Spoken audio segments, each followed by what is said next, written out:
นั้นบ่เสียเวลาที่ได้เกิดมาจัดหนึ่งนะแล้วมานึกถึงความดีที่ได้สร้างไว้ความสุขใจก็เกิดขึ้นศรัทธาความม่วนใจก็เกิดขึ้นเมื่อความสุขใจความม่วนใจมันเกิดขึ้นศรัทธานะอยู่ม่วนกินล้ำอยู่ดีกินหวานอย่างที่เคยอู้ศรัทธาสาธุชนท่านผู้ฟังทั้งหลายได้รับฟังตลอดว่าบางคนอาจจะบ่สบายตั้งกายแต่จิตใจในเบิกบานสดชื่นเพราะปุ้นพิจารณาตลอดว่าร่างกายนี้ต้องเสื่อมโทรมไปเป็นธรรมดาต้องเสื่อมโทรมไปถึงวันอะไรอยู่เหมือนกับว่าทูบดอกหนึ่งทูบที่เขาจุดถึงวันนี้มันไหม้ไปเรื่อยๆเวลาไปงานศพก็ดีเพิ่นคือปักทูบหนึ่งดอกเหมือนกับว่าชีวิตเฮานี่หนึ่งชีวิตนี่แหละศรัทธาสาธุชนทั้งผู้ฟังมันก็หมดไปอย่างทูบที่จุดไปนะหรือว่าเทียนที่เฮาจุดเนี่ยที่มันสว่างสวายเนี่ยแต่ขณะเดียวกันเทียนที่เฮาจุดปูชาเนี่ยมันสว่างสวายกำจัดความมืดนะคือคนตาดีได้พอได้หารได้ในที่สุดมันก็เผาตัวเก่าเปิ้นไปเรื่อยๆนะละลายนะเทียนขี้ผึ้งตัวเก่าเนี่ยคือหมดไปแต่ส่งความสว่างสวายยังความสว่างสวายปรากฏขึ้นมาเวลาก็ได้หมดลงไปถึงวันเพราะฉะนั้นญาติโยมศรัทธาสาธุชนท่านผู้ฟังบ่ต้องไปประมาทแล้วแต่เข้าใจว่าสาธุชนท่านผู้ฟังที่ฟังรายการนี้ตลอดย่อมเข้าใจเป็นอย่างดีแล้วน่าหันใจคนที่บ่ได้ฟังธรรมะเพิ่นบ่มีโอกาสกาเพิ่นบ่มีโอกาสฟังธรรมะบางคนมรดกธรรมการเมืองนี่ยิ่งคนเฒ่าคนแก่นี่เพิ่นจะฟังกันเนาะฟังแล้วเป็นนิทานชาดกนะเป็นทศชาติก็มีเป็นนิทานชาดกสมัยก่อนนะอู้ถึงคุณงามความดีอู้ถึงการทำบ่ถูกต้องอู้ถึงการทำสิ่งที่ถูกต้องเป็นนิทานแต่มีนิทานสมัยก่อนนี่มาฟังกันพวกวิแม่วิบางคนจะเล่าให้ลูกหลานฟังนี่เนี่ยเป็นโอกาสฟังธรรมะในพรรษาอย่างที่จบไปท่านพระครูวรธรรมนาถก็ดีไลโตนที่ออกมาเทศนานะนิยายธรรมะในเทศกาลเข้าพรรษานี้เอาอยู่ที่บ้านบางคนบ่มีโอกาสไปวัดในยุคปัจจุบันนี้ความเจริญรุ่งเรืองก็เกิดขึ้นศรัทธามีโอกาสฟังธรรมะมรดกธรรมการเมืองที่บ้านสมัยก่อนบ่ใจอย่างอ่านเนื้อศรัทธาสมัยก่อนนี่ต้องไปที่วัดวันศีลนะนั่งไหว้เมื่อใดจะถึงวันศีลเนาะนี่แต่ถึงวันนี้วันศีลวันธรรมดาศรัทธาได้ฟังหมดฟังจากตนนั้นเทศเรื่องนั้นจนจบแล้วมาวิเคราะห์มาพิจารณาละครชีวิตในสมัยโบราณในสมัยหลายร้อยหลายชาติก่อนเพิ่นสั่งสมกันมาอย่างใดคนหนึ่งเป็นอย่างคนหนึ่งเป็นอย่างก็บ่ต่างกับจัดปัจจุบันนี้เหมือนกันศรัทธาแม้ความเจริญรุ่งเรืองขนาดไหนก็ตามแต่กายวาจาใจของคนก็มีอย่างเดียวกันหมดมีกายวาจาและใจเป็นที่ทำงานเป็นที่ดำเนินไปต้องอาศัย3ประการนี้กายวาจาและใจนี่เป็นเครื่องมือทำคุณงามความดีหรือเป็นเครื่องมือทำความชั่วนะมี2ประการเท่านั้นคนที่มีปัญญามีความรู้เข้าใจว่าสิ่งไหนที่ดีถูกต้องเป็นประโยชน์ชนะคนเหล่านั้นก็จะทำแต่ความดีคนที่มีความรู้ความเข้าใจแบบนี้ก็จะสั่งสมคุณงามความดีไปเรื่อยๆแต่เมื่อคนบ่เข้าใจนะรู้แต่ตั้งโลกปัญญาตั้งโลกิยะปัญญาโลกเพิ่นว่าอย่างคนจบปริญญาตรีโทเอกตั้งโลกที่เพิ่นมอบใบประกาศนียบัตรคือกันนะอันนี้จบตั้งโลกจบแถวด็อกเตอร์สูงหลายแผนกด้วยกันถามว่าจบที่สูงแล้วนี้จะมีความทุกข์อยู่ก่อนถ้าถามก็ยังมีความทุกข์อยู่ซะนะความทุกข์ทุกคนเกิดขึ้นไม่จะจบสูงปานใดก็ตามถ้าตั้งโลกิยวิสัยคือตั้งโลกไผจะมอบให้กี่ร้อยใบก็ตามความทุกข์ย่อมเกิดขึ้นแต่ความรู้ทางโลกุตระความรู้ทางพระพุทธศาสนาความรู้เหล่านี้เป็นความรู้ที่เข้าใจทุกข์เป็นความรู้ที่รู้จักทุกข์ เป็นความรู้ที่หาวิธีการที่จะพ้นทุกข์เนี่ยถ้าความทุกข์เกิดขึ้นเพิ่นสามารถจะยืนยัดนั่งยืนยัดสู้กับความทุกข์อยู่กับความทุกข์ใดโดยบ่ทุกข์ใจแม้ความทุกข์จะเกิดขึ้นในวิถีชีวิตอย่างถึงวันนี้เป็นต้นโรคภัยไข้เจ็บเข้ามาเบียดเบียนผู้คนต่างหลายคนแล้วคนเล่าที่ต้องจากโลกนี้ไปคนแล้วคนเล่าที่หายจากญาติกาพี่น้องไปโดยบ่มีวันปิกมาหะแต่คนที่ยังหลงเหลือชีวิตอยู่ก็ฟังเฝ้าสร้างความดีโดยใจสติและปัญญาอยู่ด้วยความบ่ประมาทใจชีวิตอย่างถูกต้องและดีงามเนี่ยญาติโยมศรัทธาสาธุชนท่านผู้ฟังทุกท่านที่ฟังรายการหรือบางคนอาจจะไม่ได้ฟังรายการเพิ่นบ่มีโอกาสนักแต่เพิ่นก็มีโอกาสไปวัดหันมาวัดนี้ฟังครูบาอาจารย์ตนนั้นตนนี้จีเนอูจ๋าคือได้รู้ได้เข้าใจในการดำเนินชีวิตที่ถูกต้องและดีงามถูกต้องตามศีลตามธรรมเนี่ยญาติโยมศรัทธาสาธุชนท่านผู้ฟังญาติโยมศรัทธาสาธุชนท่านผู้ฟังทุกท่านที่ฟังรายการก็คงจะดำเนินวิถีชีวิตไปตามศีลตามธรรมญาติโยมศรัทธาสาธุชนท่านผู้ฟังที่ฟังรายการสถานีวิทยุก็อย่าไปประมาทในชีวิตนี้ฟังนำเสียงศรัทธาที่โทรเข้ามาหาครูบาอาจารย์แต่ละตนแต่ละองค์แต่ละท่านก็มีความปรับปลื้มดีใจที่ศรัทธาโทรเข้ามาแสดงว่าศรัทธาตั้งใจฟังธรรมะหลายคนที่จะโทรบ่ติดบางคนฟังแล้วโทรเล่าเกิดความน้อยอกหม่องใจเป็นจะได้โทรบ่ติดซะเตื้อแต่ครูศรัทธาเข้าใจว่าศรัทธาทำดีแล้วได้ฟังธรรมะแล้วศรัทธาเป็นผู้ที่โชคดีแล้วบางคนเพิ่นมีโอกาสแต่บ่ได้ฟังธรรมะเพิ่นมีโอกาสแต่บ่ได้มีโอกาสเข้าใจในธรรมะของพระสัมมาสัมพุทธเจ้าเพราะฉะนั้นธรรมะของพระสัมมาสัมพุทธเจ้านี้เหมือนกับว่าศรัทธาไปศึกษาเรียนรู้นะศึกษาเรียนรู้ฟังธรรมะนี่ศึกษาตังโลกุตระธรรมนะละอ่อนว่าเดี๋ยวนี้เพิ่นไปศึกษาตังโลกิยะธรรมโลกิยะความรู้ตังโลกความรู้ตังธรรมก็มีน้อยเกินไปในบางชีวิตบางคนละอ่อนบางคนมีความรู้แต่จากก่อนปันหลังความรู้ธรรมะเนี่ยมีนักเหลือคนปัจจุบันนี้ก็มีเหมือนกันเนี่ยจากก่อนมาส่งผลมาฮือบางคนละเด็ดละอ่อนน้อยเดียวน่ะยกมือไหว้พระสวดมนต์ดังแจ้วนี่ชัดเจนสวดธรรมจักรก็ได้โอ้มันเป็นอย่างอ่านเพราะว่าอย่างใดเพราะว่าจากก่อนปันหลังเพิ่นเคยอบรมสั่งสมมาผลบุญเหล่านั้นที่เคยสั่งสมไว้บ่ใจทอดละบ่ใจสูญหายส่งผลมาฮือเฮาจัดปัจจุบันนี้ได้มาปั้มเปงบารมีต่อไปแถมแม่เปิ้นเกิดมาเป็นละอ่อนน้อยอายุ5 ขวบ 6 ขวบนะ10 ปี20 ปีนี่สามารถไหว้พระสวดมนต์ไปวัดไปวานั่งสมาธิภาวนาฮู้จักนะโลกุตระธรรมฮู้จักสมาธิเป็นมีความสุขแบบนั้นแบบนี้นะศีลมันแบบนี้อายตนะแบบนี้นิวรณ์5แบบนี้นะมันเป็นแบบนั้นนิวรณ์เนี่ยนะขันธ์5มันเป็นแบบนั้นศรัทธาสาธุชนท่านผู้ฟังทั้งหลายสิ่งเหล่านี้แหละเป็นเครื่องบ่งบอกคือชัดเจนว่าบุญนั้นบ่ได้สูญหายไปไหนกรรมดีกรรมชั่วบ่ได้สูญหายไปไหนบางคนบ่เชื่อก็น่าหันใจทั้งอยู่กับความทุกข์อยู่กับความสุขตรงนั้นบางวันก็สุขบางวันก็ทุกข์บางวันใครได้บ่ได้ดังใจบางวันคิดว่าบ่ได้โดยบ่คาดฝันสิ่งที่ตัวเก่าปรารถนาโดยบ่คาดหวังก็เกิดขึ้นในชีวิตของศรัทธาสาธุชนท่านผู้ฟังแต่ละคนแต่ละท่านเนี่ยญาติโยมศรัทธาสาธุชนท่านผู้ฟังที่ฟังรายการในชีวิตประจำวันจนวันนี้ญาติโยมศรัทธาสาธุชนท่านผู้ฟังขออนุญาตโยมศรัทธาสาธุชนท่านผู้ฟังตั้งจิตตั้งใจทำความดีต่อไปนะคือทำความดีไปเรื่อยๆนะบ่ต้องท้อในชีวิตความดีทั้งนั้นภัยก็ต้องการ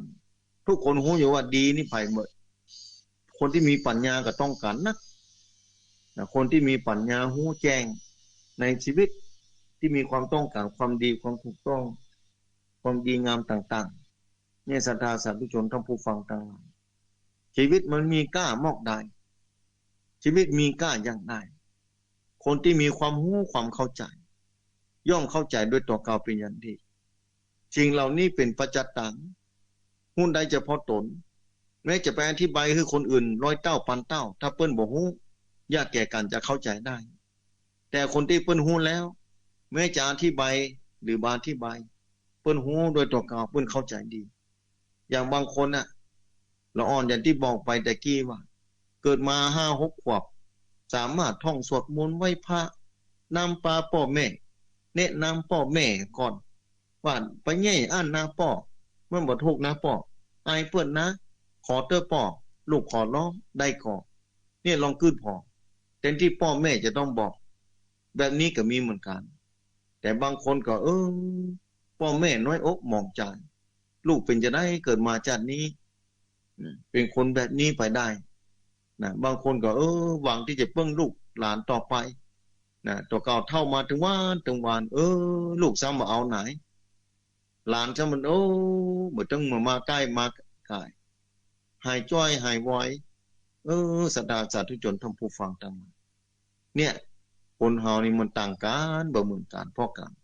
เพราะฉะนั้นเมื่อเฮาฮู้แบบนี้ก็พยายามตะสร้างความดีฟังธรรมะธรรมโมไปเพื่อเป็นการเสริมสร้างบารมีของตัวเก่าเตือนน้อยทำความดีวันละนิดวันละน้อยอย่างเจ้าวันนี้เป็นต้นวันอาทิตย์นี่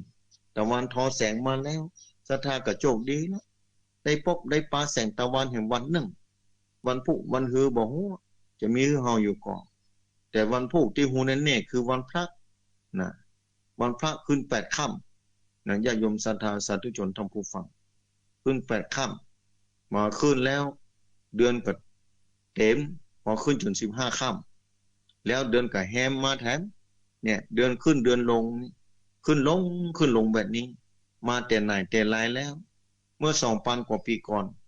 สมัยพระพุทธเจ้ายังตนยังองค์อยู่เพิ่นก็มีแบบนี้พอเดือนก็ดีดาวก็ดีดวงอาทิตย์ก็ดีตะวันก็ดีเป็นธรรมชาติอยู่แบบนี้แต่ไหนแต่ไรแล้วแต่ชีวิตนี่ค่ะชีวิตของมนุษย์ที่ต้องแปรปรวนเปลี่ยนแปลงไปตลอดเวลาตามความเชื่อตามความรู้ตามความเข้าใจในพระพุทธศาสนานั้นนะบอกไว้ว่าวัฏสงสารนี่มี31 ภพภูมิต้องท่องเที่ยวเวียนว่ายไต่เกิดเดี๋ยวไปพบปุ้นเดี๋ยวมาพบนี้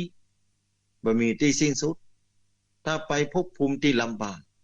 ไปตกอยู่ในอบายภูมินี้จะลำบากเท่าใดขนาดไหนสัตว์น้อยสัตว์ใหญ่สัตว์ที่หารด้วยตาสัตว์ที่บ่หารด้วยตาลองคิดพอศรัทธานะนักน้อยปันใดในโลกลาโลกาลองคิดเอาเถอะญาติโยมศรัทธาสาธุชนทั้งผู้ฟังทั้งหลายแล้วสัตว์เหล่านั้นล้วนแต่เป็นสัตว์ที่มีชีวิตสัตว์ชีวิตเหล่านั้นล้วนแต่เป็นชีวิตของมนุษย์บ่ต่างกันนะแต่เพิ่นต้องมาใจกรรมเป็นสัตว์เดรัจฉาน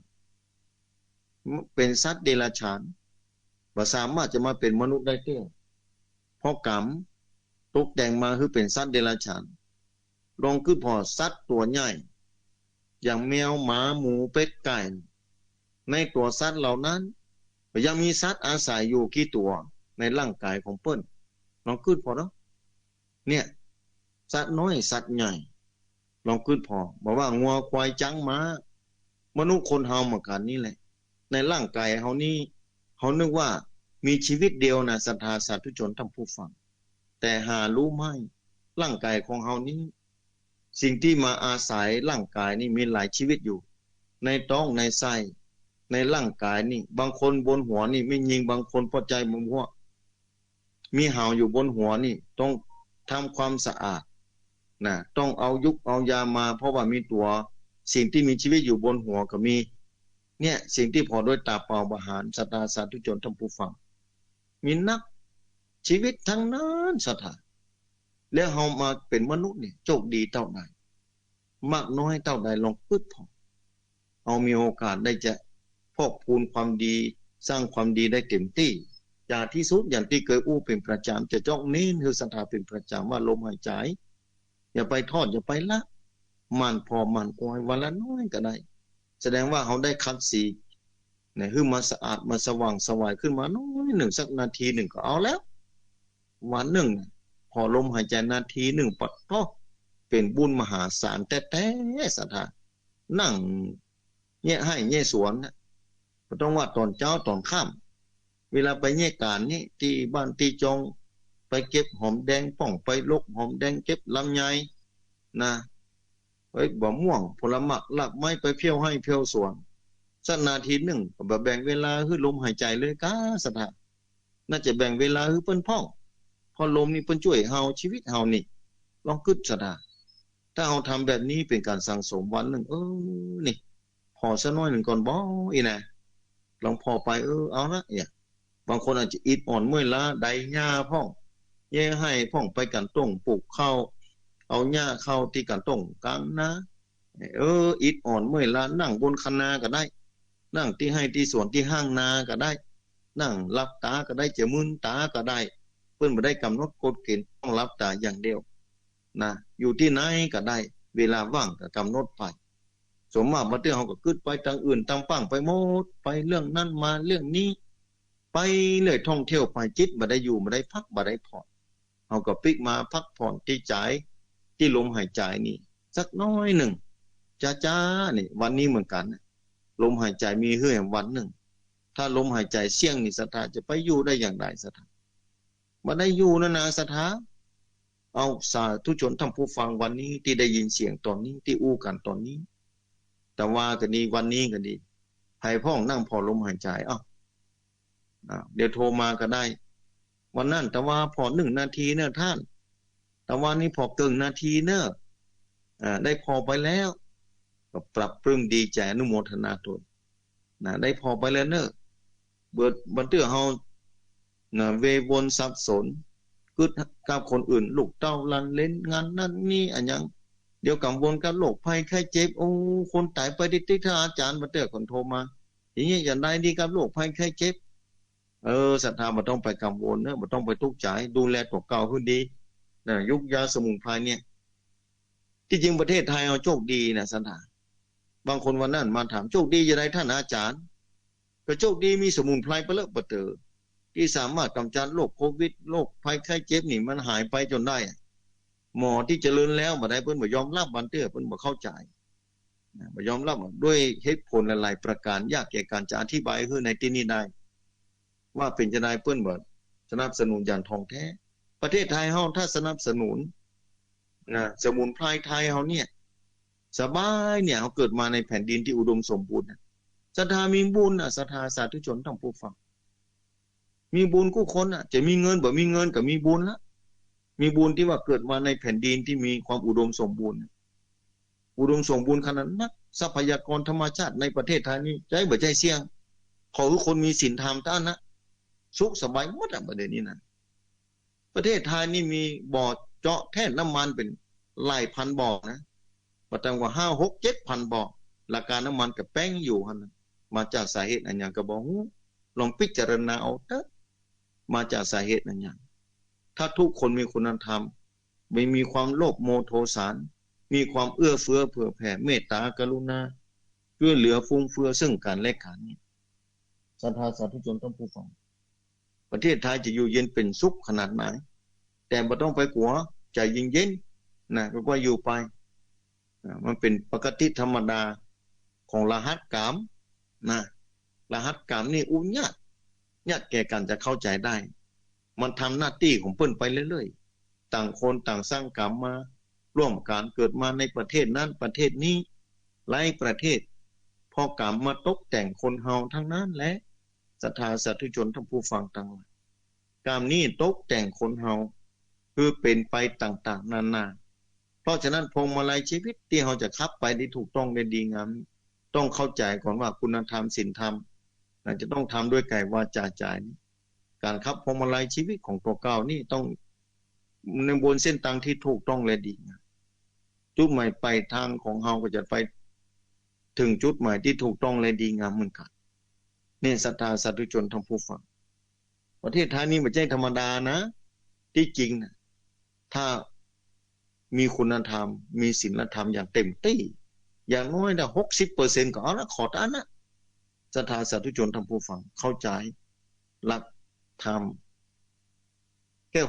60%นะญาติโยมศรัทธาสาธุชนท่านผู้ฟังที่จริงเนี่ยอย่างอำเภอฝางเป็นต้นเนี่ยปตท.น้ำมันหลายบ่อนะอำเภอฝางเนี่ยแต่น้ำมันก็ยังแปลงอยู่ไม่ใช่อำเภอฝางที่เดียวในประเทศไทยเนี่ยหลายจังหวัดนะในทะเลนี่ปตท.หลายร้อยแต้นจอนี่หลายร้อยนี่เป็นจะได้น้ำมันแปลงอยู่เพราะมาจากสาเหตุอย่างนี้เนี่ยคุณธรรมนี่แหละศีลธรรมนี่แหละศรัทธาแต่ใจเย็นๆอดทนไปสักระยะหนึ่งก่อนอดทนไปสักระยะหนึ่งก่อนบ้านเมืองมันจะกลางกรองของเปิ้นกลางกรองของเปิ้นอย่างสถานการณ์โลกถึงวันนี้ภัยธรรมชาติเข้ามาเบียดเบียนผู้คนขนาดนักนะต่างประเทศนี่รถนี่ลอยตัวเหมือนฟองกระดาษเหมือนกองกระดาษสถานรถมันนักยก10 คนไม่ใช่ไหวสถานแต่มันลอยตัวบนน้ำบนสถานน้ำท่วมเข้ามาเนี่ยบอกว่าลูกที่ไหนมาตกวันข้ามต้องก็ตกเป็นปีขึ้นก่อนมันขนาดนั้นลองขึ้นเอาเถอะนะญาติโยมศรัทธาสาธุชนท่านผู้ฟังทั้งหลายใจเย็นๆเนอะฟังโทรเข้ามาด้วยเนาะบางคนโทรเข้ามาใจเย็นๆเนอะนะเดี๋ยวจะเปิดสายขึ้นเนาะเดี๋ยวใจเย็นๆเนอะฟังโทรเข้ามาด้วยเนาะเดี๋ยวพุ่นอ่ะประมาณสัก6 โมงครึ่งไปซะหน่อยเดี๋ยวอู้กับญาติโยมศรัทธาสาธุชนท่านผู้ฟังว่าเนี่ยประเทศไทยนี่โชคดีนะโชคดีหลายๆประการศรัทธาป่าไม้ก็พอมีที่ให้ที่นาที่สวนนะบักกั้นบักยากถ้าอู้ถึงแล้วถ้าพัฒนาคุณภาพเกษตรกรเกษตรกรรมคือมันดีขึ้นมาไปเรื่อยๆเนี่ยมีกล้วยสัก10 ก่อนี่ปะโทษคนบักกั้นตายต่างประเทศต้องซื้อกินศรัทธาบ้านเฮาถ้าปลูกกันกู้หลังคาเรือนเนี่ยก็คือบ่อดตายก็พอแล้วแบบนี้ถ้าอู้ถึงจ่าที่สุดญาติโยมศรัทธาสาธุชนท่านผู้ฟังมันเป็นแบบนั้นนะเพราะฉะนั้นประเทศไทยเนี่ยคือหันมาพัฒนาคุณภาพศีลคุณภาพธรรมนี่แหละอยู่ดีมีสุขถึงว่าโรคภัยไข้เจ็บเดี๋ยวนี้ลำไยบ่มีราคาท่านอาจารย์โอ้ส่งไปขายก็ยากแต่เด้อนี่ก็เนี่ยอย่างใดได้ศรัทธาสาธุชนท่านผู้ฟังหันใจสถานการณ์รหัสกรรมเข้ามาบีบคั้นโลกทุกมุมโลกตอนนี้บางประเทศน้ำบ่เคยท่วมก็ท่วมบางประเทศบ้านเฮานี่มันฤดูฝนอย่าต่างประเทศนี่ไฟไหม้มาอากาศ40 กว่าองศาปวดโทประเทศไทยจะไปอยู่ได้อย่างไรไฟกับไหม้ป่าหมดอ่ะศรัทธาสาธุชนท่านผู้ฟังนี่ลองขึ้นพอเตอร์ญาติโยมศรัทธาสาธุชนท่านผู้ฟังทั้งหลายนี่ประเทศไทยเรานี่โชคดีหลายๆประการด้วยกันหลายเรื่องหลายเล่าทรัพยากรธรรมชาติก็นักอยู่ขอคือคุณมีคุณธรรมมีศีลธรรมตั้งนะประเทศชาติเนี่ยจะอยู่สบายแต่ตอนนี้ยังเป็นรหัสกรรมของประเทศชาติโอ้วุ่นวายหลายเรื่องหลายประการกระทำบ่ต้องไปตื่นตระหนกบ่ต้องไปลำบากใจเนื้อสถานเนาะอยู่กับกันเวลาหมดไปแบบนี้สร้างความดีไปอื่นมาได้ก็อยู่บ้านอยู่จ้องแม้แต่เก้ากับพงมัตมาภาพเองก็ลงไปสถานีก็ต้องระแวดระวังเหมือนกันนะเดี๋ยวถ้าขึ้นล่องเดี๋ยวเขาจะว่าคือธรรมะว่าเป็นตาตุเจ้านะขึ้นล่องไปเนี่ยเอาเชื้อมาเผยมาแพร่นี่กันตุเจ้าบอกกลัวแต่กับแม่นะแต่ศรัทธาเพิ่นกลัวอย่างศรัทธาเหมือนกันนะที่ฟังอยู่ตอนนี้จะไปหั่นก็ลำบากจะมานี่ก็ทุกข์ใจมันเป็นแบบนั้นศรัทธานี่อยู่ที่วัดนี่เป็นเดือนป่ายแล้วบ่ได้ออกจากวัดเลยตั้งแต่ก่อนเข้าพรรษาพุ่นแล้วบ่ได้ลงไปที่ไหนนี่ก็อยู่กับวัดนี่แหละเนี่ยบ่ได้ไปที่ไหนอยู่วัดอยู่ว่าไปเรื่อยๆนี่บ่ต้องมาตู้โอมมองใจก็อยู่ไปอยู่กับวัดกับว่าถ้าถามว่าจะลงมาเมื่อใดก็พอสถานการณ์ก่อนอย่างวันนี้เป็นต้นวันนี้หลวงพ่อมาค่ำถ้าธรรมครูทั้งสองเพิ่นเข้ารายการอาทิตย์ที่แล้วหลายอาทิตย์แล้วบ่ได้ปากันเวลา20 ทุ่มเป็นต้นไปนะ20 ทุ่มเป็นต้นไปบ่ได้ปากันเพราะว่าสถานการณ์บ้านเมืองเหตุการณ์ต่างๆทำให้การเดินทางสัญจรก็ลำบากทำให้บ่ได้มาพบปะกับญาติโยมศรัทธาสาธุชนท่านผู้ฟังก็ต้องขออภัยเป็นอย่างยิ่งบางที่ก็โทรมาถามก็อยู่ที่วัดนี่แหละแต่ว่า เมื่อข้ามนี้ลองพอก่อนว่าถ้าว่าบ่ได้ลงไปเนอะอาจจะออนไลน์ไปก็ได้ถ้าว่าท่านพระครูทั้งสองเปิ้นบ่ได้เข้าไปถ้าเปิ้นเข้าไปทั้งสองก็เปิดโอกาสให้ท่านพระครูกัลยาณประโมทกับท่านพระครูสถิตสารคุณสองตนเข้าไปอู้จาพบปะญาติโยมศรัทธาไปเรื่อยๆเนี่ยเก้ากับผมอัตมาภาพเองก็ตอนเช้าตั้งแต่6 โมงถึง7 โมงเป็นต้นอู้จากับญาติโยมศรัทธาเป็นห่วงญาติโยมศรัทธาสาธุชนทุกคนทุกชีวิตนะคือศรัทธาสบายใจได้นะมาต้องทุกอกมองใจนะทำหน้าที่ไปเรื่อยๆจังหวะศรัทธาความสุขก็ย่อมเกิดขึ้นศรัทธาสาธุชนทั้งหลายเพราะฉะนั้นเป็นห่วงศรัทธานั้นนะถ้าศรัทธาอยู่ด้วยจิตด้วยใจด้วยจดจ่ออยู่กับบุญกุศลอยู่ที่บ้านที่จองแม้สถานการณ์จะปั่นป่วนวุ่นวายขนาดไหนก็ตามแต่ถ้าจิตใจศรัทธาสงบม่วนอกม่วนใจตุกใจมากับพลิกมาพอลมหายใจเสียนอนก็นอนพอลมหายใจนั่งก็นั่งพอบางคนอาจจะว่าโอ้คนนั้นกึศนักเหมือนลอยเนี่ยนั่งตาลอยไปหาที่ไหนได้เป็นพอลมหายใจเนี่ยศรัทธาสาธุชนทั้งผู้ฟังลมหายใจจะช่วยศรัทธาได้หลายประการได้หลายเรื่องหลายราวอานาปานสติลมหายใจมีความจำเป็นต่อชีวิตนี่กรรมฐานกองนี้เป็นกองที่ยิ่งใหญ่ที่สุดนะในจำนวน40 กองนี่ศรัทธากองนี้เป็นฐานของใจศรัทธาเป็นที่อยู่ของใจที่ทำงานของใจเนี่ยที่ทำงานของใจคือทำงานที่ลมนะลมหายใจเข้าออกถ้าก้อยพอเพิ่นไปนะพอเพิ่นไปเต้น้อยลมมันเข้าจะได้ลมนี่มาช่วยเฮาแต่เน้อเนี่ยลมมาช่วยเฮาเข้าออกในได้ลมถ้ามันยางมันจะเป็นจะได้เนี่ยไปเชื่อศรัทธาลองกั้นลมหายใจพอก่อนเนาะลองกั้นลมหายใจสักกั๊มเนี่ยได้สักนาทีหนึ่งก่อนโค้มาได้บางคนมาได้นะศรัทธาโค้มันจะตายแล้วนี่ทุกเจ้าเล่นคือกั้นลมหายใจนี่ยุ่งเลยต้องออกเลยนี่หายใจออกแล้วต้องหายใจเข้าละเนี่ยแค่จะรู้จักนี่คือการปฏิบัติธรรมง่ายๆปฏิบัติธรรมไม่ใช่ยากศรัทธาไม่ใช่มันต้องมาเตะท่าแบบนั้นแบบนี้นะแต่เพื่อความเรียบร้อยดีงามถ้าไปที่วัดที่ว่าไปที่เปิ้นฮือก็นั่งป้านิ่งเจิงนั่งรับตานี่คือพอมันเรียบร้อยทางกายตาอาหารแล้วมันทางกายแต่ใจนี่มันวุ่นวายศรัทธาแต่นอกดูเงียบบึ้งดีแต่ดีว่าใส่ชุดขาวใส่ผ้าเหลืองพระสงฆ์องค์พระเจ้านั่งรับตาเนี่ยแต่ตังในนี่มันบ่รับนะศรัทธาตังในมันเตะเหี่ยวไปที่หันมาที่นี่ไปเลยล่ะไปเดี๋ยวก็ไปพุ่นเดี๋ยวก็มานี่มันบ่ได้หยุดบ่ได้ยั้งบ่ได้พักผ่อนเพราะว่าบ่ได้อยู่กับที่ฐานเพิ่นนี่ศรัทธาสาธุชนทั้งหลายต้องฟังทำแบบนั้นนะญาติโยมศรัทธาสาธุชนที่ฟังธรรมะแต่ละวันจะฝากไว้แบบนี้ทั้งวันนะเรื่องการพอลมหายใจนะศรัทธาเรื่องการพอลมหายใจนี่เจ้าวันนี้เอาวันนี้ตะวันขึ้นมาแล้วศรัทธาสาธุชนท่านผู้ฟังเมื่อตะวันทอแสงมาแล้ววันนี้เนี่ยศรัทธาจะพอลมหายใจกี่เดือนหลวงพ่อเมื่อค่ำถ้าได้จัดรายการ2 ทุ่มเป็นต้นไปเนี่ยศรัทธาเมื่อค่ำนะ2 ทุ่มเป็นต้นไปถ้าได้ลงไปก็ดีถ้าได้ลงไปก็ดีหลวงพ่อเพิ่นก็เกิดด่านอยู่นะเพิ่นก็เกิดด่านเพราะว่าเพิ่นก็เป็นห่วงทางอำเภอฮอดก็มีคัตเตอร์18 คนก่อนตอนนี้ที่อำเภอฮอดนี่นะของจังหวัดเชียงใหม่นี่ดังขึ้นมาแถมแล้วนะแต่บางคนก็กลัวกลัวจะเข้ามาในร่างกาย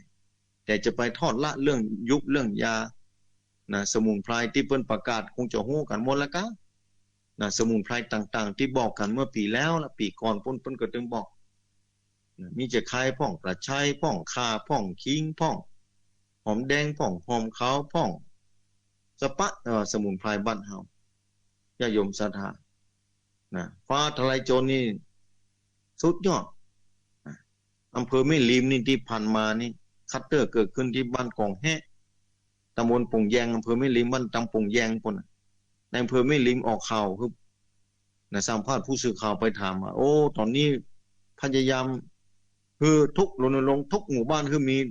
ฟ้าทลายโจรคนละ1 ต้นอีนี้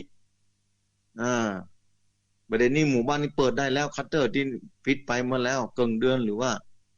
นะกว่า20 กว่าวันตอนนี้สามารถเปิดได้เป็นปกติเรียบร้อยด้วยฟ้าทลายโจรนี่ยาสมุนไพรประเทศไทยนี่ยาปืนบ้านของเฮานี่มีเปละเนี่ยคนที่ได้ละโลกนี้ไปก็เพราะว่าเป็นกรรมเป็นรหัสกรรมสถานยากแก่การจะอู้ได้มาถึงเขาถึงเวลาเนาะโลกนี้มันจะปรับตัวของเปิ้นโลกทั้งโลกนี่แหละ200 กว่าประเทศนี่กำลังจะปรับตัวของเปิ้นบางคนก็ตายเพราะลบราฆ่าฟันกันท่องไปธรรมชาติต่างๆชี้ปะทะสถานนี่แหละอย่าไปประมาทในชีวิตฟังมาพอลมหายใจ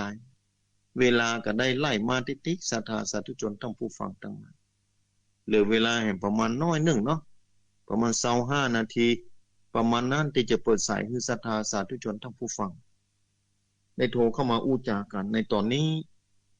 เมื่อข้ามมากับลองพอยกำหนึ่งคอยพบปากันแห่งกำหนึ่งว่าเป็นจะได้พ่อเอาญาติโยมศรัทธาสาธุชนทั้งผู้ฟังให้ที่จะ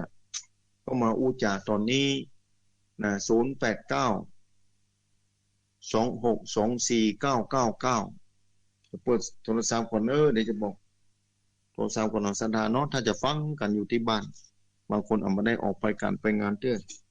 ส่วนมากคนเฒ่าคนแก่นอนฟังธรรมะนี่คนหนุ่มอาจจะฟังเหมือนกันกล้าก็บอกฮู้ตะกี้พอดีมาได้ลองโทรศัพท์ไว้เดี๋ยวจะเปิดก่อนศรัทธาเนาะ08926249999เปิดโทรศัพท์ให้ศรัทธาแล้วศรัทธาฝ่ายใครอู้จาโทรมาอู้จากันได้ในภาคเจ้านี้ฝ่ายที่ฟังอยู่ที่บ้านมาแล้วสายแรกมาแล้วอ้าวเจริญพรไว้สาเจ้าโอ้อันนี้ไม่สายที่ด้วยเก่าก็ไม่ได้โทรหาท่านสองปีนอกปีก่อนสิฟังท่านนิดนึงเกินที่เจ้านะผมเลยว่าได้ฟังท่านได้โทรมาเป็นสายแรกแล้วเนอะวันนี้นะเจ้าสายแรกเลยนั่นนะเดี๋ยวไม่ได้ยินก็หน้าก็เสียงก้องเสียงมองตามเข้าเสียงเข้าตีความแต่เดี๋ยวนี้จะไม่ค่อยมีแล้วนอกเสียงก้องกับเสียงมองตามเข้าแล้วนะแม่น่าบ้านเมืองฮ้อนไหม้ขึ้นจังหวะเพราะเสียงก้องไม่ค่อยมีแล้วเนี่ยนี่ก็คือที่เจ้าที่ทำนี่ก็ต้องหาแสวงหาแม่ต้องแสวงหาเดี๋ยวมาถ้าแล้วก็จะว่าแสวงหาที่บ้านท่านที่ทำได้ใส่เจ้ามานี่ก็ต้องหาคนเดียวกับเดียวแม่ต้องหาตังสถานีช่องตังก็มีอยู่เนาะแม่ที่เดือนหาท่าเสื้อเดือนน้ำตาเสื้อผ้าสายข้างถนนเป็นเดือนที่แบบประเทศเที่ยวมันก็จะเป็นทางนั้นมาแล้วต่างประเทศไทยมีมาถึงกะละเวลาโยมเนาะต้องทำใจเมื่อเป็นยังศรัทธาเตรียมยุคเตรียมยามไว้ให้ดีกันแล้วกันเนาะอยู่ดีมีสุขบุญทักษาเนอะสาธุเอาใส่ต่อไปเจริญพรเจ้านะคะจ้าอันนี้ที่ไหนกะหลวงพ่อลี่บรรบวกนั่นหลงเจ้าหลงบรรบวกเนาะเจ้าขอบพระเจ้าละอยู่ดีมีสุขนะแม่เนอะไม่หลงเนอะเจ้า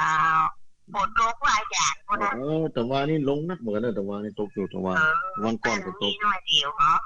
วันก่อนนี่ก็ตกนักอยู่วันก่อนพุ่นนะอะไรอย่างฉีดยาแล้วว่าได้ฉีดเด้อแม่ปล่อยคือเพิ่นไปฉีดก่อนแม่บ่ใครรู้คือมันวัคซีนมันบ่พอเด้อแม่นี่ก็ฉีดที่ถูกว่าเป็นหยังน่ะคือเพิ่นคนอื่นฉีดไปก่อนเนาะคนอื่นฉีดไปก่อนนั่นกันเจ้าสาธุเจ้าว่าเจ้ารักษาเอาใส่ต่อไปเจริญพรกราบนมัสการเจ้าเสียงนี่เมืองฝั่งคุณก็หาไม่จงดีกะเจ้าเจริญพรได้ไม่จงดีเนอะเจ้าฟังราย บายอกสบายใจขึ้นเนาะไว้ใจขึ้นกันแม่เจ้าผู้อย่างเป็นตัวพี่รหัสกรรมแล้วเจ้าแม่เป็นรหัสกรรมแม่เหยเนาะเจ้าแม่ตั้งมุกฟังวันนี้ตกกังวลอย่างนั้นเนาะต้องไปให้เด็กแม่บ่ต้องวิตกกังวลยังแม่เหยอยู่ไปกับกันเวลาไปเรื่อยๆแบบนี้แหละดูแลสุขภาพแข็งแรงกับแม่อากาศบ้านเมืองนะเจ้าแม่ดีแล้วอะไรโดนคนเตรียมไว้นะน่าก็เตรียมไว้นะอันนี้ก็มีข้างวัดข้างวิหารกันนี่ถ้าพูดฝนตกเจ้าตกอยู่แต่ว่าก็ตกน้อยวันก่อนพุ่นตกนักวันก่อนทางพุ่นตกว่าทางไม่อ่านได้ยินว่าตกนักนี่เจ้าคือที่ก็ตกนักเป็นเจ้าแต่ยังมีปล่อยนั่นกันนะทางพุ่นนี่ตกนักมาพาดผ่านร่องมรสุมพาดผ่านทางพุ่นน่ะเนาะดีกำลังใจนะอาจารย์สาธุบุญรักษาในเมืองก็ฟังญาติส่งองค์นั่นกันเนาะสาธุสาเจ้าธุเอาเจริญพรไม่สุทัศน์กะพูดแต่เนี่ยถ้ามีธรรมะนี่นะให้เป็นที่บ้ากับหลายของคุณเถอะครับยังกับแม่ธรรมะเนี่ยสนใจเราทุกวันเนาะแม่ธรรมะนี่แหละแม่เอ้ยธรรมะนี่ฟังแล้วสาธุอยู่ดีมีสุขนะแม่เนอะบุญรักษา08926249999เจริญพร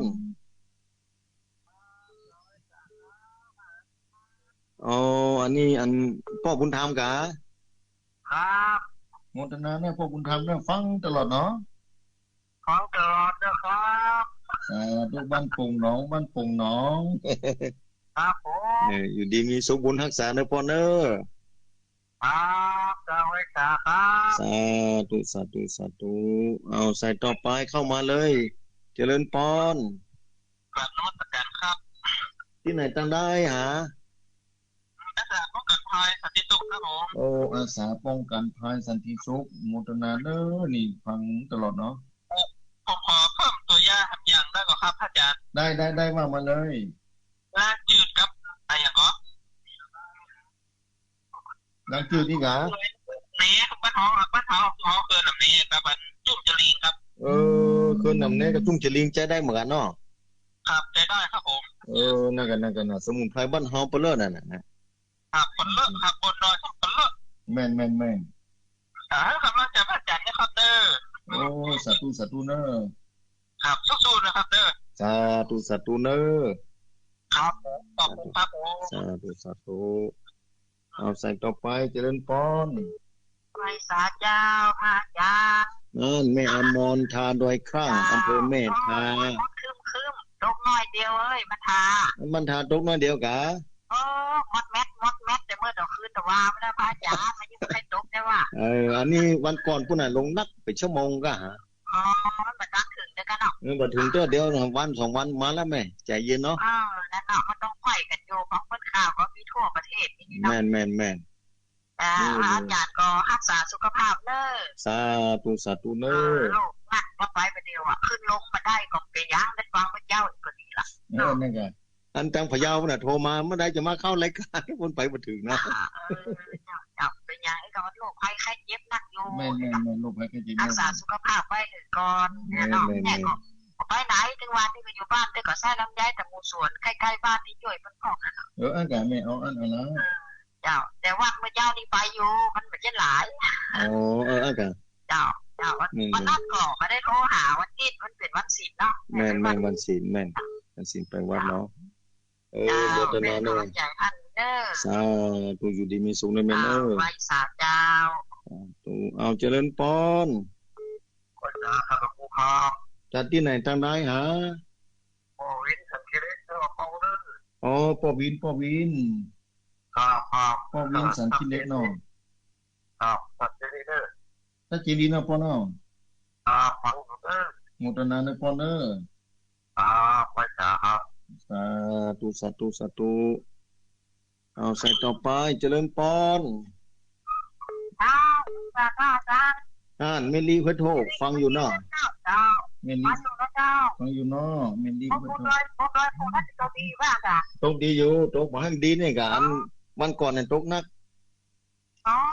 จ้ะเมลี่บ้านแม่นี่บอกแค่โซนาจ้ะแล้วก็และปลูกข้าวนะเจ้าตั้งน้ำเข้าไม่ต้องปลูกอ่ะพอแม่ดีนะข้าวปลูกแค่นี้เดือนนี้นะปลูกแค่แม่ไปละเอออย่าเอาแต่หมดได้เจ้านี่ยังบรรทุกพุทธธรรมนะเจ้ามาลงมาตอนลูกแล้วก็เจ้าลงพอก่อนเนาะถ้าบ่ได้ลงไปก็จะจัดออนไลน์ลงพอมาข้ามกรรมเด้อโลกมันได้นะมันลงมาแล้วเด้อลงมาแล้วเด้อนั่นงั้นเดี๋ยวอยู่พอก่อนเนาะเจ้าเจ้าอยู่ดีได้เนาะโอชูบาโอกงข้อเนาะสาธุสาธุสาธุเอาใส่ต่อไปเจริญปอนพระเจ้าท่านอาจารย์เจ้านั่นจากที่ไหนจังไดหาจากสมุทรนครศรีอำเภอประสาทจังหวัดลำพูนเจ้าโอ้นครเจดีย์บ่ได้ใส่มามื้อนั่นแม่หยังก๋อไอ้แก้ววงคำเจ้านี่แก้วแม่แก้วเนาะเจ้านี่แก้ววงคำโอ้ฟังกันนั่นอยู่นั่นนครเจดีย์ถ้ากันนั่นก็หลายเจ้าเขาขับรถโทรธรรมดาเจ้าโอ้อันกะเจ้าน้องเจดีย์นะเพิ่นอยู่กับธรรมะนี่มันถูกอกถูกใจนะท่านอาจารย์แม่น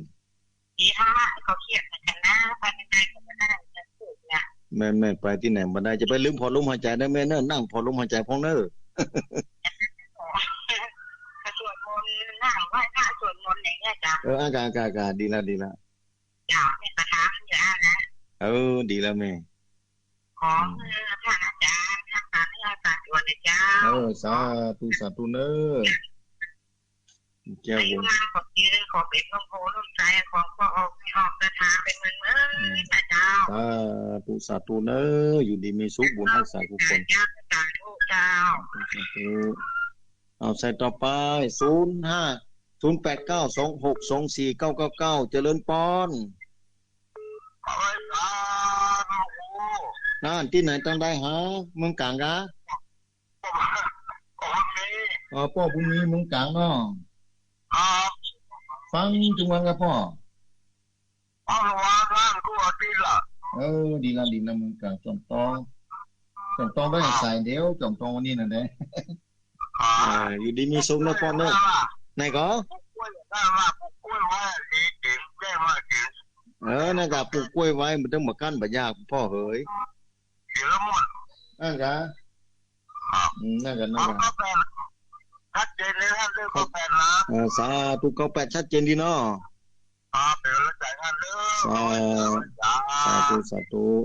นี่เมืองกลางจอมตองเอาใส่ต่อไปเจริญปอนเจ้าแต่ไม่แต่เจ้าท่านอาจารย์แม่สุแก้วศิลปพรสิเตี้ยก็ห้องปุณเด้อแม่สุแก้วมาแล้วเจ้าติดจากท่านอาจารย์ธรรมดาเจ้าตื่นขึ้นมาแต่ได้ยินเสียงน้ำเสียงธรรมทุกโจทย์ทุกองค์เนาะแม่นปล่อยหน่อยไม่ได้ครับธรรมะธรรมโมเนี่ยเป็นติจังติเปิ้งอย่างท่านอาจารย์ว่าน้ำมันดูลมหายใจนั่นกันนั่นจ้าอยู่ดีมีสุขบุญรักษาได้แม่เด้อเจ้าจับไว้สาเด้อธรรมอาจารย์สาธุเจ้าเด้อเอาใส่ต่อไปเจริญปอนครับไว้สาอาจารย์นั่นอันนี้ที่ดีสามยอดเนาะเดี๋ยวจำเรียกกันมาได้พ่อบุญการฝนตกก็ได้ตกน้อยเดี๋ยววันนี้นานแต่ว่าน้อยแต่วันก่อนนะตกนะวันก่อนพูดอะไรเป็นชั่วโมงป่ายนะน้ำปอนองเหมือนกันเนอะนางโว้ยนี่นะครับมันต้องลงมาท่านอยู่เยอะดีอยู่แล้วครับชัดได้ก็เอี่ยวกับพอใจแล้วพอมาข้างถ้าได้ลงไปก็คือทั้งบกครูทั้งสองถ้าพื้นไปบัดตันก็จะออนไลน์เต้นลงส่งลงไปแบบนี้เนาะแม่นนี่ไปสาธุนั่นแน่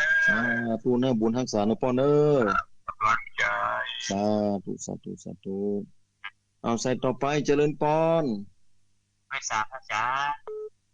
อันนี้นี่ยมติโนที่บ้านม่วงหลวงกะยมติโนเนาะติโน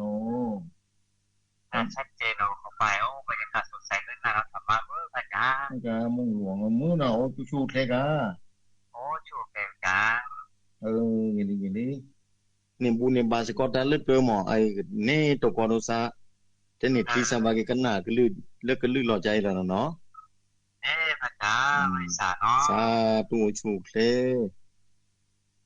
คณะศรัทธาบ้านม่วงหลวงเนอะพี่น้องปกยอเปิ้นก็โทรเข้ามาเอาใส่ต่อไปเจริญปอนแม่หลวงกะ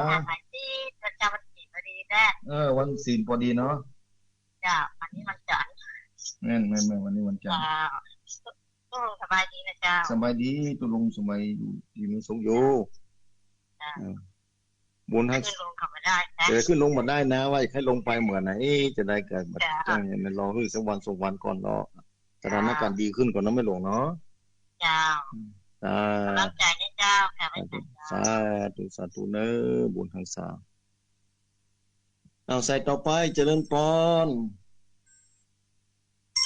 08926249999เอาเจริญพรไปสาเจ้าครูบาบุญดอยแม่จานเรือนสายมาแล้วเวียงตากการสัมปะตองจ้ามีต้นกล้วยแล้วติ่มกันอยากเนี่ยครูบาว่านั่นเนาะมีต้นกล้วยแล้วนะถ้ามีสบายแล้วแม่เฮ้ยก็ได้ขีก็สองหวามาห่อหนึ่งแม่นได้แก้ได้หลายอย่างนะเจนก็ได้เอาไว้กินจุ๊บก็ได้เอาขายก็ได้หยวกกล้วยก็ได้ปีกล้วยก็ได้กินกล้วยก็ได้ต้นแบงค์อย่าต้นแบงค์แม่อย่าต้นกล้วยอันกะต้นแบงค์นะแม่เคยปลูกปัน500 ต้นปลูกท่อปันกว่าต้นกับ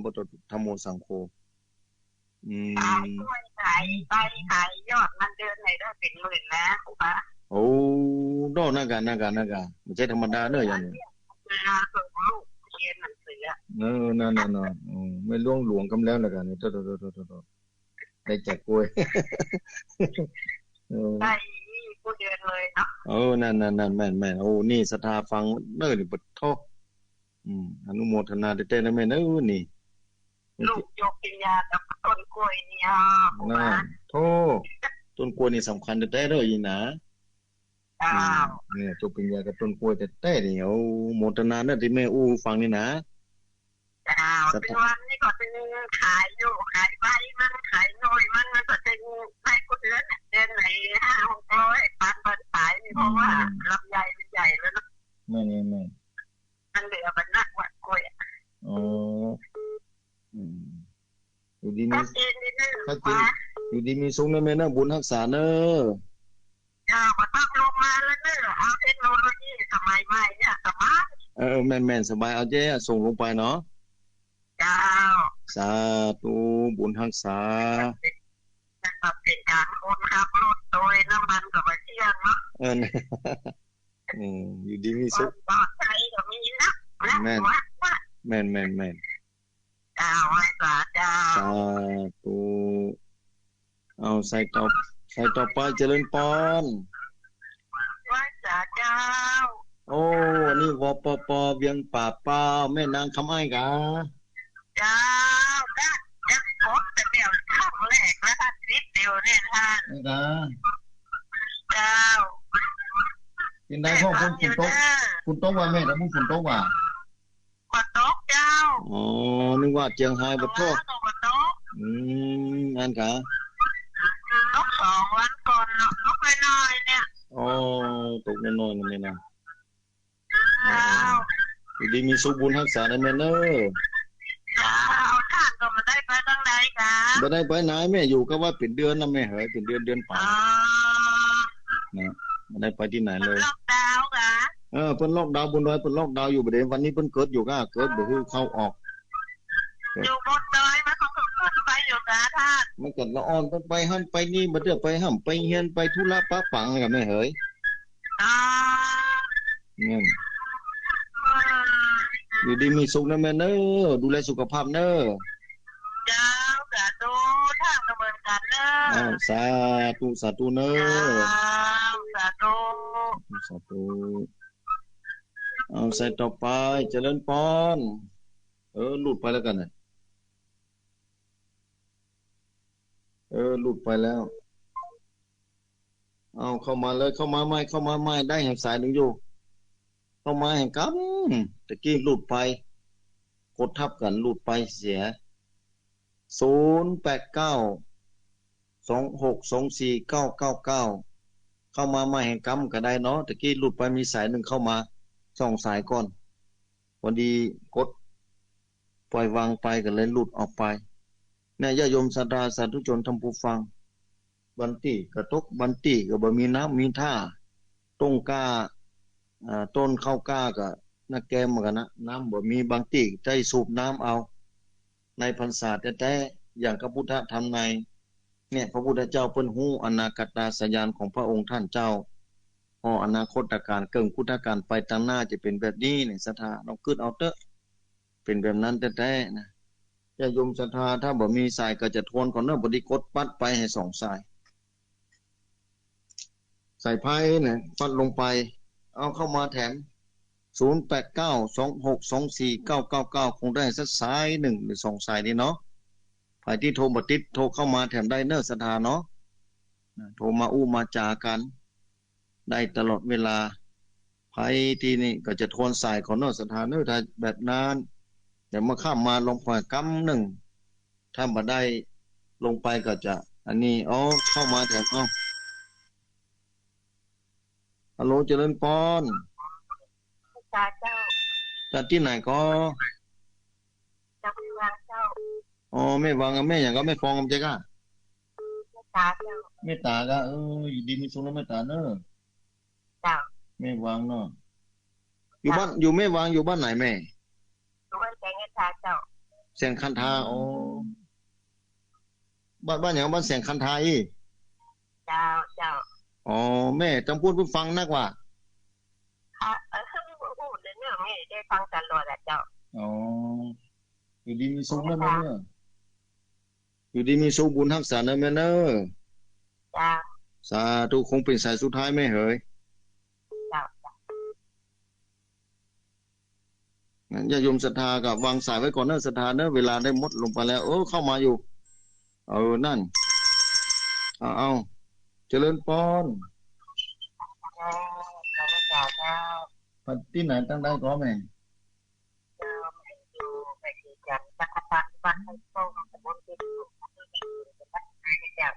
แม่สวยปุ่นแม่อย่างก็แม่อย่างก็แม่แม่สีจันเนาะแม่สีจันแม่ฟังตลอดกะจ้าก็ว่าหักกดไหลหาได้มาปะเจ้านี่มัน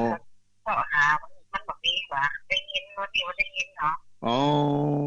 อาขึ้นเนี่ยเนอะแม่เนอะฟังขึ้นไหนมุนได้เรื่องเป้ากะหาจ้าขึ้นแล้วก็แบบกูจึงวันมาได้ยินแต่วันนี้ได้ยินชัดดีค่ะขึ้นถ้าจะอากาศถ้าจะดีนะแม่เนอะจ้าอยู่ดีมีสุขเนอะแม่เนอะบุญรักษาเนอะจะตั้งใจได้เนอะไม่ต้องลงมากับเรื่องมันเดินมันตกไปใช้ๆมันเนาะแม่อยู่ในกระทั่งได้มาจ้าอากาศเนาะจ้าอยู่ดีมีสุขบุญรักษาเนอะจ้ากับภาษาจ้าสาธุศรัทธาสาธุชนท่านผู้ฟังเวลาได้หมดลงไปแล้วในเจ้าวันนี้นะต้องขออภัยอย่างยิ่งญาติโยมศรัทธาสาธุชนท่านผู้ฟังทั้งหลายสายที่เข้ามาก็ต้องขออภัยเนาะ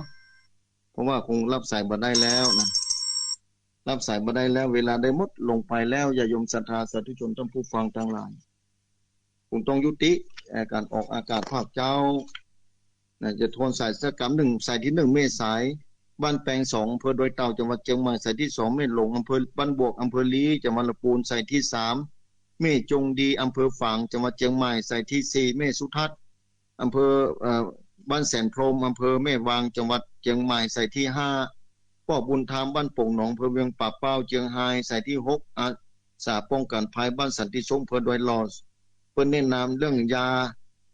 ต้นเครือหนำแหนเนี่ยเครือหนำแหนกับจุ่มจลิงสามารถเป็นยาได้ในศรัทธาสาธุชนท่านผู้ฟังทั้งหลายและเครือหนำแหนโดยสายที่7แม่อามรทาโดยข้างอำเภอแม่ทาใส่จังหวัดลำพูนสายที่8ป้อวินบ้านสันขี้เล็กอำเภอเวียงป่าเป้าเชียงไฮ้สายที่9แม่ลิบ้านห้วยโทกตำบลป่าปูอำเภอบ้านโฮงลำพูนสายที่10แม่แก้วปงคามบ้านหนองเจดีอ อำเภอป่าซางจังหวัดลำพูนใส่ที่11ป้อบุญมีเมืองกลางจอมทองเชียงใหม่ใส่ที่12แม่สุแก้วศิลาพรบ้านหงศิลาพรอำเภอบ้านหงใส่ที่13ป้อบุญตาลบ้านเจดีย์สามยอดอำเภอป่าซางจังหวัดลำพูนใส่ที่14ยมติดโน